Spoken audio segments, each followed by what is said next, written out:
तुमच्यात ताकद आहे ना. आमचं जाहीर आव्हान आहे, एवढी बहीण लाडकी वाटत असेल तर 2025 वर्षाचं अनुदान तुम्ही त्यांना द्या. या 1 वर्षाचं अनुदान या ठिकाणी द्या. भाऊबीजेला तुम्हाला लाडकी बहीण या ठिकाणी आठवली. 2 वर्षभराचे गिरीश महाजनजी म्हणले तसं वर्षभराचे 1500 किंवा 2100 रुपये ऍडव्हान्स दिले तर तुमचा जाहीर कोल्हापूरमध्ये मी सत्कार करतो. दरवेळेला त्या महिलांना आपण अशा पद्धतीने त्यांच्या खात्यावर ज्या वेळेला हा निधी आम्ही सन्मान निधी जमा करत असतो त्यावेळेला महायुतीच्या सरकारचं त्या योजनेचं या संबंध माता भगिनी लाडक्या बहिणी अभिनंदनच करत असतात. नाही, मुख्यमंत्र्यांची घोषणा आहे की 2100 रुपये आम्ही अर्थसंकल्पाच्या वेळेला देऊ. तुमच्या जाहीर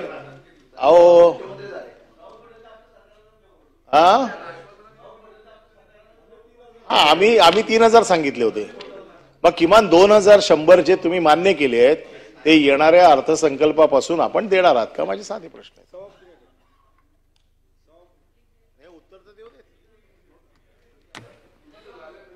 सभापती महोदय, सन्मान्य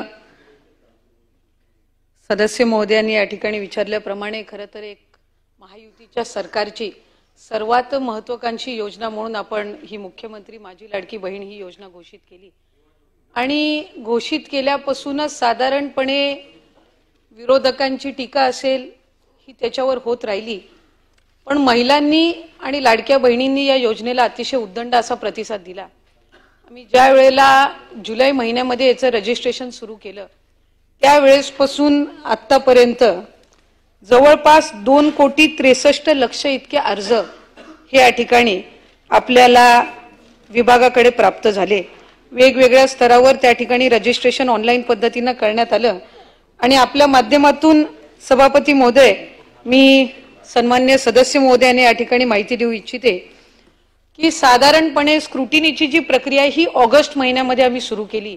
कारण 1 जुलैपासून अर्ज भरण्याची प्रक्रिया ही सुरुवात झाली आणि ऑगस्ट महिन्यामध्ये आम्ही स्क्रुटिनीची सुरुवात त्या ठिकाणी करत असताना संजय गांधी निराधार योजनेचा जो डेटा आहे जो आमच्या विभागाला त्या ठिकाणी संबंधित विभागाकडून प्राप्त झाला त्यानुसार 25 ऑगस्ट रोजी आम्हाला जवळपास 1,97,000 सुमारे इतक्या संजय गांधी निराधार योजनेमध्ये लाभ घेत असणाऱ्या भगिनींचा त्या ठिकाणी डेटा प्राप्त झाला. ही प्रक्रिया जी आहे ही साधारणपणे रजिस्ट्रेशनची सुरू असल्यामुळे त्या टप्प्यात जसे जसे अर्ज होत गेले तशा पद्धतीने संजय गांधी निराधार योजनेचे किंवा इतर जे काही योजना आहेत याचा जो डेटा आहे तो त्या ठिकाणी प्राप्त होत गेला. जुलै ऑगस्ट महिन्यामध्ये जितके अर्ज प्राप्त झाले त्यानुसार साधारणपणे हे 1,96,000 का 1,97,000 इतका डेटा प्राप्त झाला. तो त्याच वेळेला स्क्रुटिनी मधून आम्ही बाद केला. त्यानंतर सप्टेंबर महिन्यामध्ये जे रजिस्ट्रेशन झालं त्याच्यामध्ये साधारणपणे सप्टेंबर ऑक्टोबर महिन्याचा जवळपास 2,54,000 इतका साधारणपणे संजय गांधी निराधार योजनेचा आम्हाला डेटा प्राप्त झाला. त्याच वेळेला तत्कालीन तशी आम्ही त्या पद्धतीने कारवाई करत गेलो. मधल्या कालावधीमध्ये नोव्हेंबर असेल, ऑक्टोबर असेल, नोव्हेंबर असेल, डिसेंबर असेल या कालावधीमध्ये आचारसंहिता होती आणि त्या आचारसंहितेच्या कालावधीमध्ये स्क्रुटिनीची जी प्रक्रिया आहे ही संपूर्णपणाने त्या ठिकाणी बंद होती. या व्यतिरिक्त सुद्धा प्रत्येक जी स्कीम असते ही स्टँड अलोन स्कीम असते आणि त्यामुळे त्याचा जो डेटा आहे तो आम्ही इतर विभागाकडून मागत असतो. त्याचा डेटा काही आम्ही ऍक्सेस परस्पर करत नसतो. ही कुठलीही योजना आपण संजय गांधी निराधार घेतलीत किंवा अन्न व नागरी पुरवठ्याची असणारी जी काही आनंदाचा शिधा असेल किंवा इतर जे योजना असतील ह्या सुद्धा इतर विभागाकडून त्याचा जो डेटा आहे हा प्राप्त करून घेत असतात. आपण त्याच्या डेटाचा ऍक्सेस काही परस्पर कुठलाही विभाग एकमेकाच्या डेटाचा ऍक्सेस काही करत नसतं. त्यामुळे जसा जसा डेटा प्राप्त होत गेला त्या पद्धतीनं या ठिकाणी आपण जी संबंधित आहे ती कारवाई करत गेलो. मला आपल्या सभापती महोदय आपल्या माध्यमातून सभागृहातील सदस्यांना सुद्धा या संदर्भातली माहिती द्यायची आहे की लाडक्या बहिणीचा जो GR आपण जुलै महिन्यामध्ये आणि ऑगस्ट महिन्यामध्ये जो काही शासन निर्णय आपण निर्गमित केला त्यात एकाही निकषामध्ये आम्ही आत्ताही निवडणूक झाल्यानंतरही बदल केलेले नाहीत. एकही निकषामध्ये आपण बदल केलेले नाहीत. या निकषाला अनुसरूनच आपण जी काही आहे ती प्रक्रिया आणि कारवाई ही करत गेलेलो आहोत. या व्यतिरिक्त जे काही जिल्हा स्तरावरून स्थानिक प्रशासनावरून जशा जशा तक्रारी प्राप्त होत गेल्या त्या तक्रारींच्या बद्दलची जी काही कारवाई आहे ती योग्य पद्धतीने आपण करण्यात आली। आपल्याला आरटीओ विभागाकडून, परिवहन विभाग जो आहे यांच्याकडून सुद्धा आपल्याला त्यांच्याकडे असणारा जो डेटा आहे तो सुद्धा आपल्याला जसा जसा प्राप्त होत गेला त्या पद्धतीने आपण त्याच्यामध्ये लाभार्थ्यांची जी संख्या आहे, ज्या पात्र ठरतात त्यानुसार करत गेलो। मला आपल्याला सभागृहातील सदस्यांना आपल्या माध्यमातून सभापती महोदय आणखीन एक माहिती द्यायची आहे। ज्या वेळेला जुलै महिन्यामध्ये या योजनेचं रजिस्ट्रेशन सुरू झालं त्यावेळेला सुमारे 50 लाख महिला अशा होत्या ज्यांचं अकाउंट आधार सीडेड नव्हतं, बँकचं अकाउंट, आणि कुठलाही योजनेचा लाभ देत असताना आधार सीडिंग ही याही योजनेच्या आपल्या निकषामध्ये आपण त्या ठिकाणी ठेवलेली होती। आणि ज्या वेळेला आपण ही योजना घोषित केली त्यावेळेला जवळपास 50 लाख महिलांचे अकाउंट आधार सीडिंग करून घेण्याचं प्रक्रिया सुद्धा ही आपल्याला करून घ्यायची होती। त्यामुळे जसे जसे अकाउंट्स आधार सीडेड होत जातात तशा पद्धतीनं या पात्र महिलांना त्यांच्या खात्यामध्ये हा लाभ जो आहे हा वितरित केला जातो आणि त्यानुसार ही संपूर्ण प्रक्रिया ही सुरू आहे। जशी जशी आम्हाला संबंधित विभागाकडून माहिती येते त्यानुसार आपण करत जातो। दुसरी महत्त्वपूर्ण गोष्ट, ही जी योजना आहे ही 21 ते 65 या वयोगटातील महिलांना आहे। म्हणजे दर महिन्याला जसं 65 वयोगट उलटून ज्या महिला त्या ठिकाणी तो वयोगट पार करतील त्या योजनेच्या निकषातून बाहेर पडणार आहेत। त्याच्यामुळे ती संख्या सुद्धा ही दर महिन्याला अपडेट होत जाणार आहे आणि त्यानुसार जी लाभार्थ्यांची संख्या आहे याच्यामध्ये बदल होणार आहे। दरवेळेला सुमारे नाही म्हटलं तरी आता 1,20,000 इतक्या ज्या महिला आहेत ह्या 65 वयोगटाच्या पुढे गेलेल्या आहेत। त्यामुळे त्या ह्या योजनेमध्ये आता पात्र ठरत नाहीयेत। काही अशा स्त्रिया सुद्धा आहेत जे विवाह होऊन इतर राज्यामध्ये त्या ठिकाणी जात असतात, स्थलांतरित होत असतात।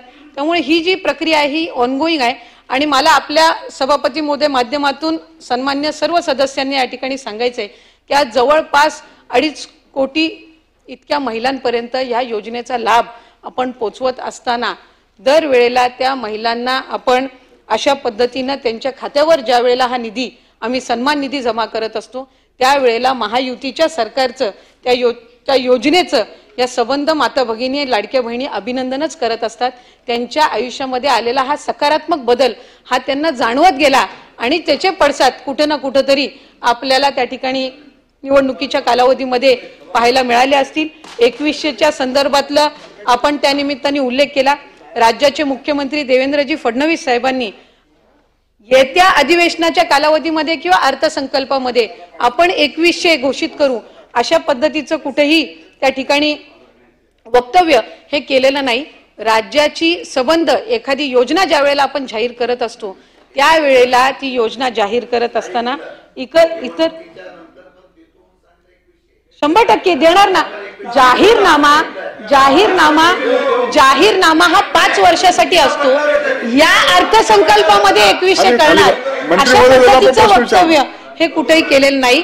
5 वर्षासाठी हा जाहीरनामा जाहीर केला जातो आणि योग्य पद्धतीने त्या संदर्भातलाही प्रस्ताव विभाग म्हणून ज्या वेळेला शासन असेल, मुख्यमंत्री महोदय, दोन्ही उपमुख्यमंत्री महोदय, मंत्रिमंडळ ज्या वेळेला त्या संदर्भातलं सूचित करेल, निर्णय करेल त्यावेळेला विभाग म्हणून आम्ही तशा पद्धतीचा प्रस्ताव जो आहे हा शासनासमोर ठेवण्यात येईल। बंडी पाटील महोदयाने अत्यंत विस्ताराने उत्तर दिलेलं आहे, परंतु आज महाराष्ट्रातल्या तमाम भगिनींच्या पुढे एक प्रश्न निर्माण झालाय की ज्यावेळी योजना चालू केली त्यावेळी सभापतीमध्ये 10 GR काढलेत, राज्य शासनानं 10 GR काढले।